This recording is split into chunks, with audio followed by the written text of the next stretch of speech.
146장 146장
마가복음 15장입니다. 16절부터 32절까지 16절부터 32절까지 말씀.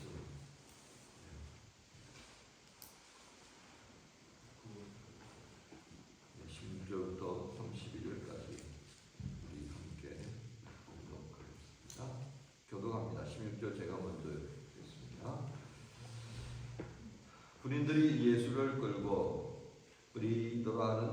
브리도리온이라는 뜰 안으로 들어가서 온 군대를 모으고 예수에게 자색 옷을 입히고 장관을 벗기고 경야여 이르되 유대인의 왕이여 평안할지어다 하고 갈대로 그의 머리를 치며 침을 흘리며 울어주더라. 희롱을 당한 후 자색 옷을 벗기고 또 그의 옷을 입히고 십자가에 못 박으려고 끌고 나가니라. 마치 말레사스와 로코의 아버지인 구레네 사람 시몬이 시골로부터 와서 지나가는데 그들이 그를 억지로 같이 가게 하여 예수의 십자가를 지우고 예수를 끌고 골고다라 하는 곳에 이르러 올약을 탄 포도주를 주었으나 예수께서 받지 아니하시니라. 십자가에 못 박고 그 옷을 나눌세 누가 어느 것을 가질까 하여 제비를 뽑더라. 때가 제3주가 되어 십자가에 못 박합니다. 그 위에 있는 죄패에 유대인의 왕이라 썼고 강도 둘을 예수와 함께 십자가에 못 박으니 하나는 그의 우편에 하나는 지나가는 자들은 자기 머리를 흔들며 예수를 모욕하여 이르되 아 성전을 털고 사흘에 짓는다는 자여 내가 너를 구원하여 십자가에서 내려오라 하고 그와 같이 대제사장들도 서기관들과 함께 희롱하여 서로 말하되 그가 남은 구원하였으되 자기는 구원할 수 없도다.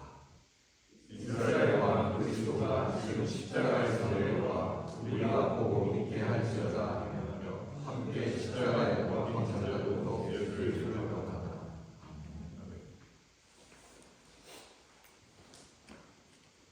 오늘 말씀의 제목은 이스라엘의 왕 예수 그리스도라는 제목입니다. 여러분 우리가 마가복음을 묵상하면서 이 사순절을 시작하고 이제 마칠 때가 되었습니다.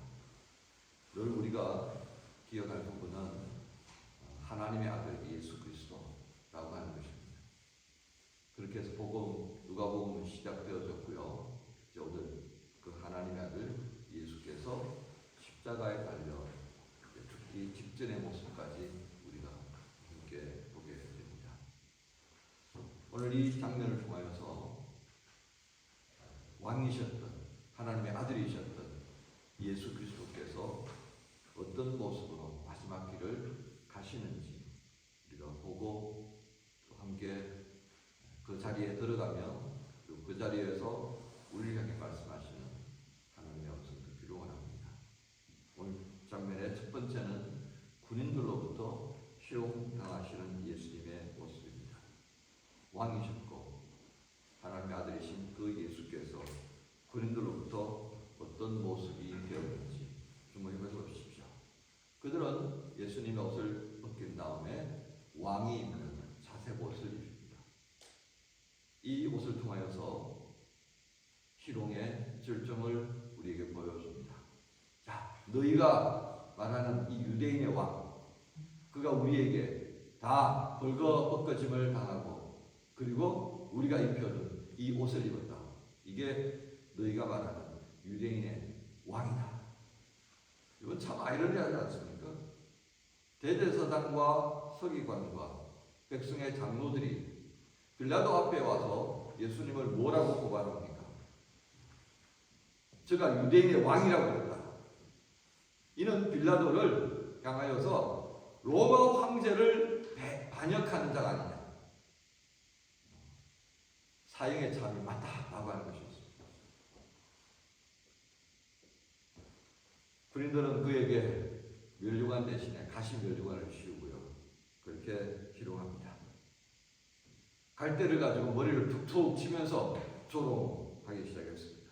그리고 침을 뱉고 울어 절하기 시작하는 모습들을 봅니다. 여러분 이 병사들이 어떻습니까? 그들 앞에 서 있는 연약해질 대로 연약해져 있는 유대인의 왕 예수 그리스도, 하나님의 아들 예수 그리스도의 모습을 보며 조롱의 극치를 보여주고 있습니다.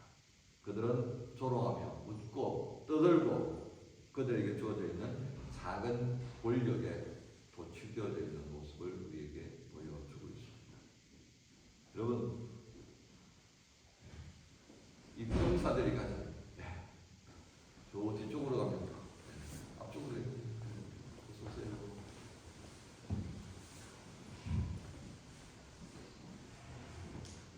병사들에게 주어져 있는 이 작은 권력에 도취되어졌다고 할 수 있겠습니다. 그런데 이들로 하여금 이렇게 초롱하게 만든 빌미는 누가 제공했겠습니까? 그것은 바로 대제사장들이 제공했고요. 서기관과 백성의 장로들이 제공했다 하겠습니다. 그들 스스로가 인정하지 않는 유대인의 왕이라는 절패를 붙였다는 것을 주목해 보십시오. 어느 누구도 인정할 수 없는 그 유대인의 왕이라고 하는 제목이 로마 군인들이 봤을 때는 어떤 장면으로 보여졌겠습니까? 살다 이런 일 처음 본다. 어느 누구도 인정하고 싶지 않은 그 죄의 제목으로 이렇게 끌려온 힘없어 보이고 나약한 그 한 죄수의 모습을 보면서 로마의 병사들은 무슨 생각을 했겠습니까? 그들은 한편의 희극에 자신들이 맡아야 하는 역할들이 무엇인가 잘 아는 것처럼 그렇게 조롱하고 모욕하고 침을 뱉고 경배하는 모습들을 우리에게 보여주었습니다. 그렇습니다. 방금 말씀드린 것처럼 그 병사들에게 이러한 역할을 감당하도록 만든 이들이 누구였냐 하는 것에 주목할 필요가 있겠습니다. 대제사장들이었고 서기관들이었고 백성들의 장로였습니다.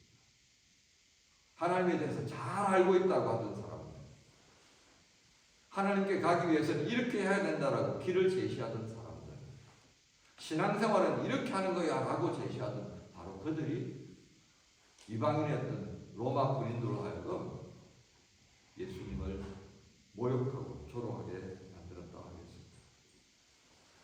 여러분, 이들의 모습을 보면서 우리는 이 시대의 교회로서, 이 시대의 성도로서 무엇을 생각하게 됩니다.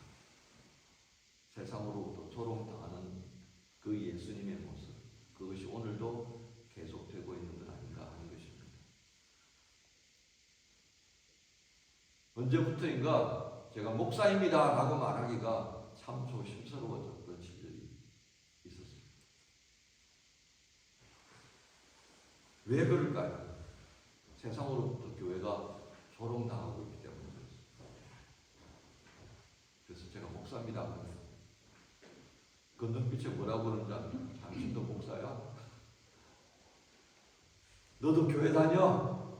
라고 하는 이 상황들을 우리는 지금 겪고 있고요. 살아가고 있습니다. 누가 이렇게 만들었죠?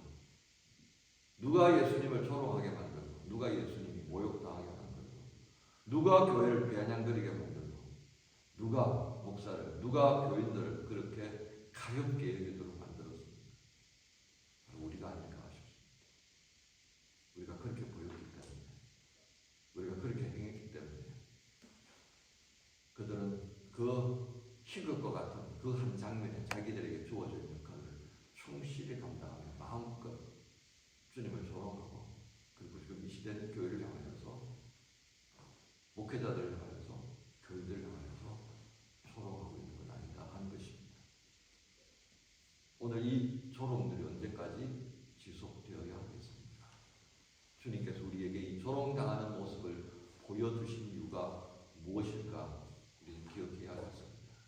그래서 단지 주님께서 이렇게 우리에게 비통한 마음을 갖게 할 정도로 모욕당하고 그렇게 모욕을 당하면서 돌아가셨다라고 하는 것을 보여주시는 것으로 끝난다면 우리는 그렇게 별 의미 없이 이 고난주간을 또한 보낸다라고 할 수 있겠습니다.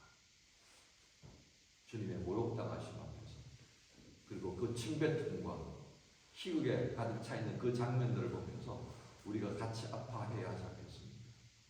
주님이 당하신 그 고통, 그 모욕, 그 수치가 바로 지금 우리 교회가 겪고 있고 그리스도인이라고 이름 붙여져 있는 내가 겪고 있는 모습인 것을 생각한다면 우리의 삶의 방식들이 조금은 바뀌어져야 하지 않겠는가 하는 것입니다. 두 번째 모습입니다. 알렉산더 루포의 아버지, 구레네 사람 시몬의 등장입니다.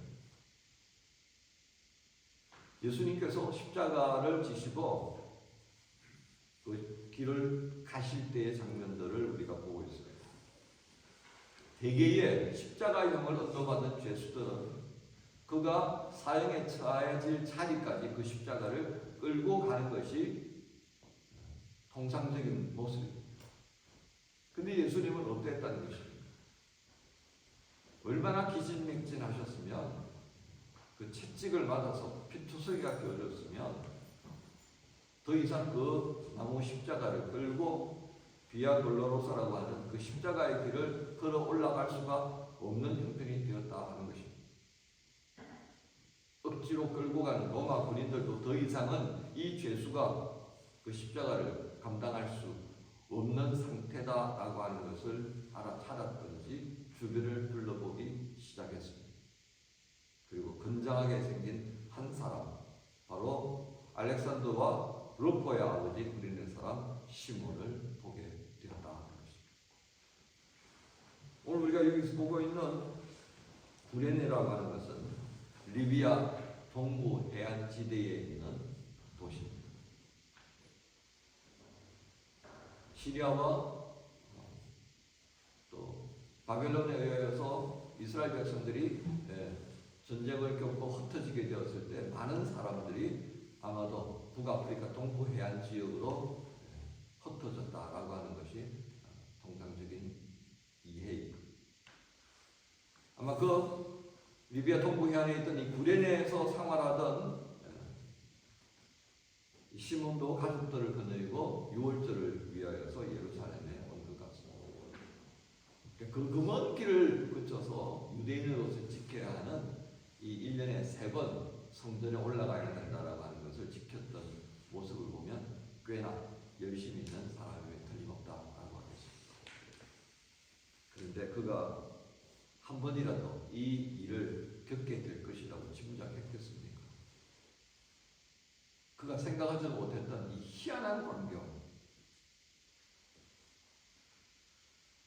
그는 예루살렘에 올라오면서 아마도 예수라고 하는 이가 어떤 일을 하고 있는지를 아마 알게 되었을 것입니다. 그리고 바라바를 외치던 그 함성이 도대체 이게 뭔지라고 하는 것에 아마 궁금증을 가졌을 수도 있겠습니다. 그런데 그가 그 부경꾼들 속에 섞여 있으면서 이 예수라고 하는 이와 그렇게 상상하지도 못하는 만남을 갖게 될 것이라고 생각했겠습니다. 그기도 그것에다 또 아무리 자기가 건강하지만 극형을 받는 그 십자가를 지고 이 죄인과 함께 가야 된다라고 하는 것이 이게 웬 날벼락인가 아마 했을 것입니다. 그렇다고 해서 도망갈 수도 없고요. 무섭게 명령하는 로마 군인의 그 명령을 쫓아서 십자가를 지고 그 비아 돌로로사를 올라가면서 이 구레네 사람 시몬은 무슨 생각했겠어요? 바로 제가 여러분에게 말씀드렸죠. 살다 이런 날벼락이 있을 줄 어떻게 알았습니까? 도망가기 어려운 그저 강요되어져서 져야 했던 그 십자가. 우리는 시몬에게서 무엇을 볼 수 있을까요? 실상은 여러분 어떻습니까? 예수님께서 진짜 도움이 필요한 자리에 누가 있어야 하는 것입니까? 예수님께로부터 도움을 받았던 사람들이어야 하지 않겠습니까? 근데 그들은 다 어디 갔습니까? 어저께 우리가 함께 말씀을 나눌 때 바라바냐 예수냐라고 했는데 그 군중들 속에 외치던 사람들 속에 그 은혜를 입었던 사람들은 어디 있을까라고 하는 것을 우리가 함께 묵상하는 시간을 가졌습니다. 그렇습니다. 정작 주님께서 도움이 필요하시던 그 시점에 그들은 어디 있느냐 하는 것입니다. 생사람이 잡혔다고. 여러분 과거에 이 장면들을 기술하는 장면을 한번 가만 보십시오. 그는 구레네 사람 시몬을 어떻게 소개하고 있습니까? 알렉산더와 루포의 아버지 구레네 사람 시몬이다 하고 표현을 했습니다. 그렇다면 적어도 이 마가복음을 읽고 있는 사람들에게는 알렉산더라고 하는 루포라고 하는 이 사람이 누군가는 알고 있었다는 겁니다. 아, 걔 아버지! 그랬구나! 라고 하는 것입니다. 로마서 16장을 보면요. 바울은 그 로마서 말미에 수많은 사람들에게 이렇게 인사하라고 하는 것을 로마 교회들에게 말합니다. 로마 교회를 향해서 말합니다. 그 사람들은 대체적으로 바울에게 이런 은혜를 베풀었고, 이런 협력을 해줬고, 이런 얘기들이에요. 근데 거기에 누가 등장하면요. 루포와 그의 어머니에게 안부 인사를 꼭 하라고 그렇게 말합니다. 그건 무슨 얘기하겠습니까? 초대교회예요. 이미 이 알렉산더와 루포에 관한 부분에서 우리가 정확하게 알 수는 없지만 많은 사람들이 이 가문에 대해서 알고 있었다는 것입니다. 그들의 신앙에 대해서, 그들이 교회에 대해서 어떤 역할을 하고 있었던가를 알았다 하고 하겠습니다. 그러면 우리는 집중할 수 있죠. 와, 그의 아버지 시몬이 이 비아 돌로로사라고 하는 십자가의 여정에 주님과 함께한 이후에 그에게 엄청난 변화가 일어날 수 있었겠다. 그리고 그의 두 아들이 엄청난 변화 속에서 초대교회의 일꾼이 되어졌구나라고 하는 것을 볼 수 있습니다. 여러분, 우리는 이 부분을 매우 중요하게 볼 필요가 있겠습니다. 우리가 알지도 못하는 사이에 구레네 사람 시몬은 자기도 알지 못하는 사이에 결국 어떤 모습이 되어졌다는 것입니까? 하나님의 구속사의 한 줄을 장식하는 복된 사람이 되었고요. 그의 집안이 하나님의 교회에 쓰임받는 귀한 자리에 매김되어졌다는 것입니다. 그런데 자원에서요? 아니었다는 것입니다. 느닷없이 얼떨결에 이게 무슨 난리야 라고 할 정도로요. 그렇게 강요되어졌던 그 자리가 구레네 사람 시몬의 집안에 엄청난 변화를 가져왔고, 그 변화는 바로 하나님의 구속사를 위하여 쓰여져가는 아름다운 역사의 한 줄기가 되어졌다라고 하는 것입니다. 여러분, 우리의 인생이요, 어떻게 변할지 아무도 모른다는 얘기입니다. 제가 언젠가 그런 얘기했죠. 기적 중에 기적이 어떤 기적이라고 했습니까? 제가 여러분하고 만난 거죠. 우리 대한민국의 인구가요, 한 5,100만이 넘어요. 뭐 이민 온 사람들까지 다 합치니까. 그 많은 사람이요, 한국에 살고도 있지만 또 흩어져 사는 사람들이 꽤 된다. 그런데 그 사람들 가운데 독일에서, 마나임에서, 린덴호프라고 이 동네에서 저거 만났잖아요. 여러분, 저 만나려고 독일 온 거 아니잖아요. 그죠? 저도 모스크바에서 여기 마나임에 올 때 여러분 만나려고 온 거 아니었다고요. 근데 만났잖아요. 아무도 원하지 않았던, 생각지도 못하고 상상도 못했던 그 만남이 우리에게 있다. 우리는 오늘 말씀을 보면서 무엇을 생각하게 됩니까? 주님의 십자가 여정 가운데에서 만나게 된 구레네 사람 시몬과 예수님의 만남, 그 만남이 아무도 헤아려 보지 못했던 하나님의 구속사를 쓰게 됐던 만남이 되었다면, 오늘 우리는 생각하지 못했고 원하지 않았던 그 만남들을 통해서 어떤 일이 일어날 수 있다고요? 하나님의 구속사가 쓰여질 수 있겠다는 것이었습니다. 여러분, 우리는 너무 자원하는 것에만 익숙해져 있는 것 아닌가 생각이 듭니다. 때로는 내가 자원하지 않았지만 정말 감당할 수 없는, 그래서 하나님으로부터 강요되어진 일들을 겪을 때도 있다 하겠습니다. 우리의 시각을 어떻게 바꾸면 좋겠다고요? 이것이 하나님의 구속사에 어떤 의미가 있을까 하는 것입니다.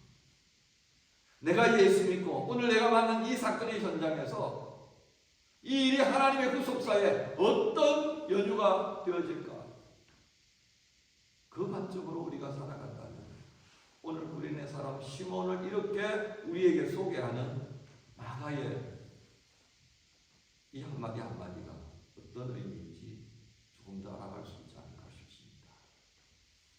성금열이기 때문에 주님의 고통당하시고, 그리고 그 고통에서 애통해야 하는 것 충분히 우리가 묵상해야겠습니다. 그러나 또한 중요한 것이 있다면 그 과정을 통해서 어떤 역사들이 일어나는가, 십자가의 여정을 통해서 예수님의 그 사건을 통해서 어떤 구속사가 일어났는가도 주목해 볼 필요가 있다고 하겠습니다. 이제 마지막 장면입니다. 오늘 본문에는 셋이라고 하겠습니다. 요즘 시간으로 따져보면 오전 9시 정도 해당한다라고 말을 했습니다. 십자가에 예수님께서 달리셨습니다. 제명은 유대인의 왕이었습니다. 근데 그 유대인의 왕 주변에 누가 있어요? 함께 달린 강도 둘만 덩그러니 놓여 있었습니다. 20분절부터 계속되어지는 모욕과 희롱들을 보게 됩니다. 로마 군병들의 희롱이 끝나자 이제는 그 모인 군중들을 통하여서, 그리고 고발했던 대제사장들을 통해서 여전히 모욕과 희롱이 반복됩니다. 그리고 지금 십자가에 내려와서 네가 했던 말들을 한번 점검해보라고 그렇게 말합니다. 이 사람들은 끊임없이 당신이 메시아인지 아닌지를 우리에게 보여달라고 했던 사람들이었습니다. 예수님의 공생의 기간의 시작 전부터 시작해서 이제 십자가의 사건으로 막을 내리는 우리의 구속사의 한 장르에 이르기까지 그들 끝없이 메시아인지 아닌지 증거하라고 말합니다. 그들은 예수님의 부활 사건에 대해서도 어떻게 말합니까? 제자들이 와서 예수님의 시신을 훔쳐갔다고 말하는 사람들이었어요. 그 말은 무엇을 의미합니까? 애시당초 예수님께서 메시아인지 아닌지 하등에 관심도 없다라고 했다 보면 되겠습니다. 그들은 무엇에 관심이 있습니까? 아니다라고 하는 것을 증명하고 싶은 열심이核심이었다고 하겠습니다. 그리고 그분은 십자가에 달리셨습니다. 여러분, 이 십자가형이 얼마나 무서운 형벌인지를 여러분 혹시 보신 적이 있을지 모르겠습니다만, 영화 스파르타쿠스를 보게 되면 마지막 반란이 다 실패로 돌아가고, 그리고 노예들이 잡혀서 로마로 가는 길에 좌우편에 십자가형을 처해지는 것을 보게 된 것입니다. 혹시 보셨나요? 모르겠습니다.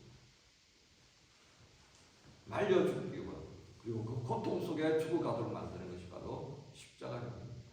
그 십자가형에 달려진 수많은 죄수들의 사이로 한 대의 마차가 지나가는 그 장면입니다. 여러분 혹시 기억하실지 모르겠습니다. 그것이 바로 십자가형입니다. 그 참혹한 십자가 행렬을 통해서 우리는 하나님을 반역했던 인류가 져야 하는 그 형벌이 바로 저것이다라고 하는 것을 볼 수 있어야겠습니다. 로마 제국을 향해서 반역했던 스파르타쿠스를 위시한 노예들은 그렇게 반란의 이유로 십자가에 청해졌던 것을 우리가 그렇게 볼 수가 있겠습니다. 그런데 우리 모두가 감당해야 되는 하나님을 향한 반역의 죄가 내가 감당하는 것이 아니라 주님께서 감당하셨다는 것을 생각해 보십시오. 그래서 우리는 그 예수님께서 당하셨던 십자가를 외면해서는 안 될 것입니다. 아, 저것이 내가 져야 할 건데, 내가 받아야 할 사형 선고의 저 벌이었는데 왜 제가 이 말씀을 드리겠습니까? 십자가를 바라볼 때마다 모욕과 희롱과 조롱을 겪어야 하는 그 십자가가 어느 내게서 잊혀져 가고 있다는 것입니다. 교회가 그 십자가를 잊어버리는 순간 교회는 어떻게 되겠습니까? 성도들은 어떤 모습이 되겠습니까? 당연히 교만할 수밖에 없을 것입니다. 모욕과 희롱과 비난이 나의 것이 아니라 너의 것이 되어지고 말 것입니다. 우리가 이 십자가를 바라보면서 저것이 나의 십자가여야 했다라고 한다면, 교회가 감당해야 될 십자가였다라고 고백할 수 있다면, 우리는 지금보다 조금 더 순종하고 조금 더 나은 교회의 모습, 성도의 모습이 되지 않을까 하는 것입니다. 그런데 오늘 우리의 형편들을 보면 불순종과 방종과 태만과 욕심의 모습들이 점점 더해져 가는 것을 보게 됩니다. 그것이 누구의 잘못이 아니라 바로 나의 잘못이라는 것을 우리는 고백할 수 있어야 합니다. 오늘 성금요일을 통해서 우리가 기억해야 될 것이 바로 이것 아닐까 싶습니다. 그 십자가는 내가 당해야 할 모욕과 희롱과 비난이었습니다. 우리는 돌아가는 군인들의 모습에서 이 시대 교회와 성도들을 향한 모습인 것을 볼 수 있어요. 구린의 사람 시몬을 통해 우리가 알 수 없는 상황에서 씌어져가는 하나님의 구속사의 한 구절구절들을 볼 수 있어야겠습니다. 그리고 십자가에 달리신 예수님의 모습을 통해 그 십자가는 내가 당할 형벌이어야 한다라고 고백할 수 있어야겠습니다. 여러분, 이 시간 우리 함께 찬송하면서 오늘 들려주신 이 말씀들을 함께 묵상하며 우리 각자 돌아보는 시간을 가지십시다. 찬송가 214장입니다.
회개하는 기도입니다. 그리스도의 몸이라는 인식 없이 살아가는 우리 때문에